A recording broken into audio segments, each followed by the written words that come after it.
पंहिंजा ड्रामे जी नई अपडेट में तव्हां सभिनी पहिरीं प्यारनि खे दिलि वारनि खे सिंधी भाउरनि खे ख़ुशि आमदीद। दोस्तो जो रिव्यू करण वारा आहियूं मेगा सोप सीरियल पंहिंजावेरी। अचण वारा एपिसोड जंहिंजा ज़बरदस्त थियण वारा आहिनि।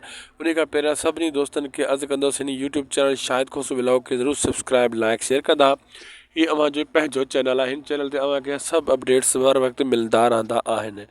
दरअसल दोस्तो जेको पंहिंजावेरी ड्रामो आहे उहो त बहितरीनु आहे छाजे करे हिन टाइम पंहिंजावेरी ड्रामे में जेको आहे तव्हां ॾिठो त सावल शक जे दायरे में आहे, जाबर वारा बि शक जे दायरे में आहिनि, चाकर खान जे में अञा ताईं साॻियूं ॻाल्हियूं फिरंदियूं थियूं अचनि। हाणे नओं जेको हमिलो थियो हुयो हाणे वरी उन जो मसइलो ज़ाहिर थी आयो आहे।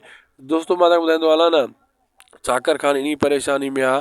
अगरि जंहिं मुंहिंजे मथां गोली हलाई आहे, अगरि इहो माण्हू क्लियर थी वियो पोइ सॼो मसइलो क्लियर थी वेंदो। पोइ बाबा खे बि उन मारियो आहे, रावल खान खे बि उन ज़हर ॾिनो आहे, हिकिड़ो ई साॻी हूंदो। हाणे हुन इन जे करे पंहिंजे दुश्मन खे ॻोल्हणु शुरू कई आहे। जंहिं मुंहिंजे मथां गोली हलाई आहे उन खे पकड़िया, सॼा मसइला क्लियर थी वेंदा। हाणे तॾहिं हू सावल ते बि रियात कई वेठो आहे, जाबर वारनि ते बि। हुनखे पको पुख़्तो सबूत खपे। इहो सबूत काफ़ी क़िस्तनि खां पोइ चाकर खान खे मिली वेंदो। वीडियो पको पंहिंजी पुॼाणी ते शाहिद खोसू व्लॉग यूट्यूब चैनल खे ज़रूरु सब्सक्राइब लाइक शेयर कंदा, सुठा कमेंट बि कंदा।